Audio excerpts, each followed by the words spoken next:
for us is we're now doing a lot of larger promotions. Now that we have the ability to go up to 250 people for different events and promotions, we've started inviting our entire database. In July and August, we launched our My Choice, My Summer promotion, where we have the option to, the opportunity for our guests to win up to $1 million. So it's open to our entire database. It's the first time we've done that since reopening post-COVID. So we're very excited about that, and just the size and scale of what we're able to do now versus, even just a couple months ago. Yeah, that's fantastic. Is there any indication that this variant could throw a wrench in anything up in your area, or are you guys okay up there? No change for us. As you probably remember from our previous discussions, like our local health department and county officials have been pretty conservative. We've required masks for our team members at their direction.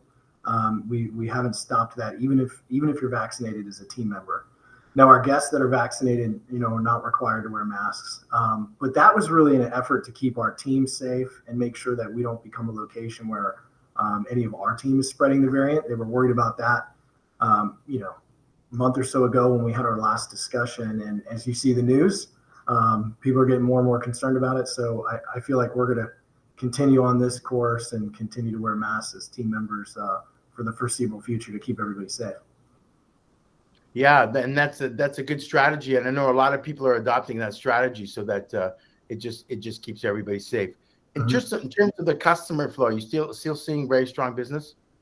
We are. We're very happy with our performance. Some of our most recent capital projects have been driving additional foot traffic into the property.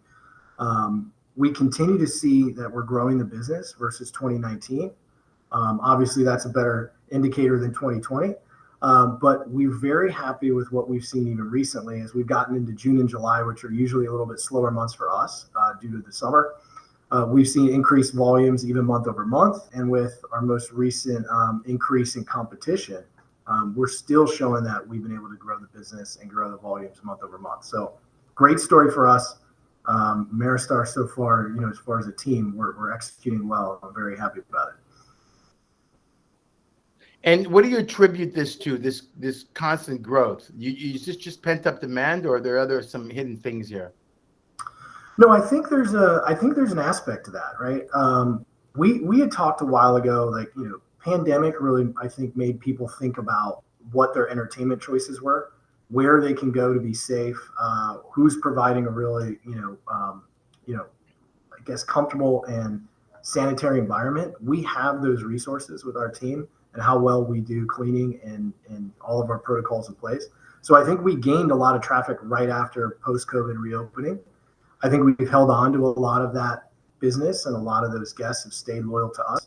And then also, I think the way we've just strategized for the year, thought about our marketing, what really is enticing the guests, and we've really been targeting, the core gaming experience has been our focus. How do we make it as comfortable and engaging as possible? As I mentioned, we've done some recent capital projects, pretty large scale projects that help us expand slots into our pavilion, as well as our rebranding of our sportsbook and pavilion to Barstool.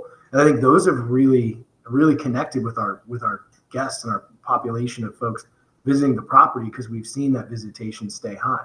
So I think that's part of it. I think there's some pent up demand as well. I think some folks just, maybe flying a little higher on the stimulus money than they were in the past, and some of that may be coming through.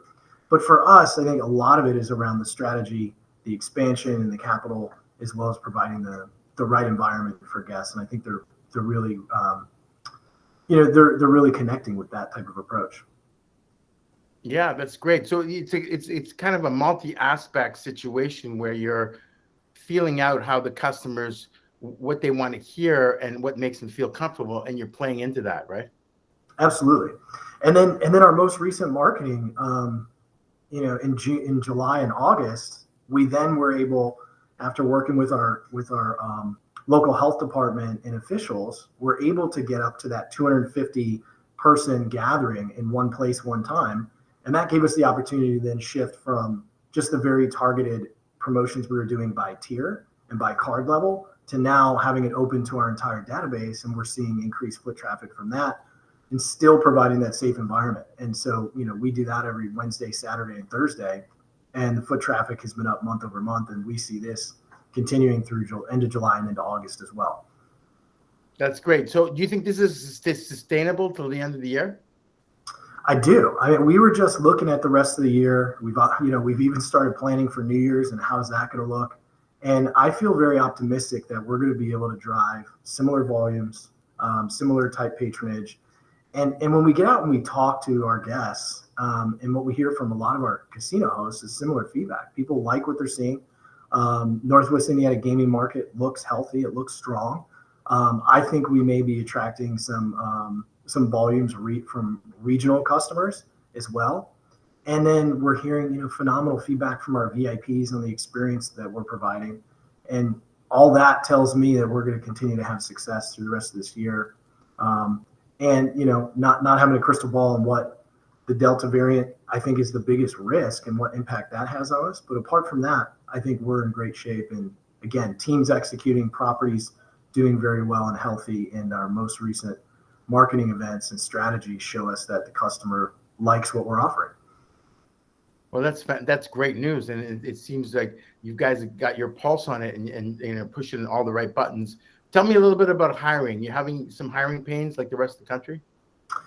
Most recently, we sat back as a team and really got to hand it to our recruitment team and our HR team. They tried to think outside the box, as everybody was having this struggle. Really through Q1, Q2. How do we go out and recruit? We were in a similar boat.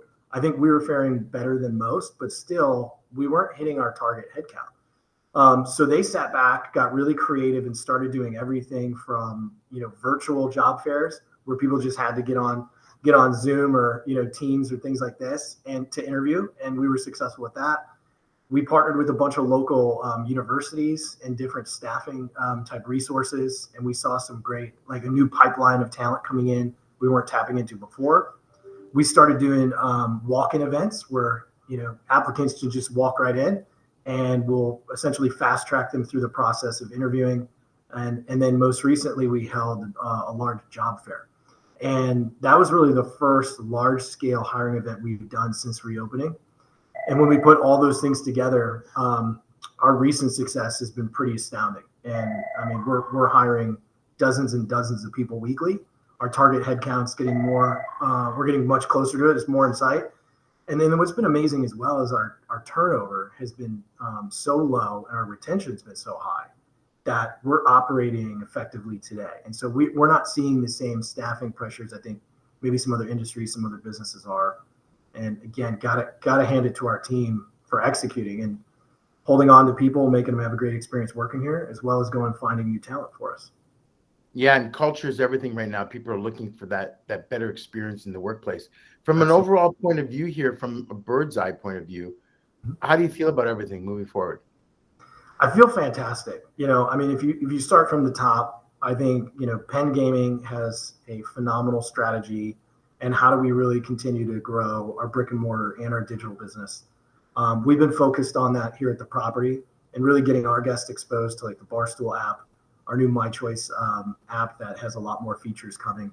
And as we start to roll out some of these new technologies, new features, I think we just become more of the gaming kind of experience of choice. And then when you think about how Ameristar and how we play into that, we have a very competitive market. We have new entries into the market very recently, and we're still performing, in a way where we're growing our business despite the competition. So I think our strategy is carved out, it's well-defined, and going forward, I have a lot of optimism. And then this team here at this property, it's very tenured, very seasoned, and you mentioned culture. I think this is a phenomenal place to work, great group of people. So I only see us getting stronger as we go forward. Well, Ryan, this is fantastic news. It sounds like things are moving forward really well. You're being cautious on, the virus and things that are going on there with the masks for the employees. You got the hiring thing. You're working that on multiple prongs. And the bottom line is the guests are happy and they're coming. So that's fantastic news. Yeah. Ryan, great to have you on as usual. Great insights. Looking forward to having you back on. Hey, thanks for having me. It's always a pleasure. Appreciate it, Tino.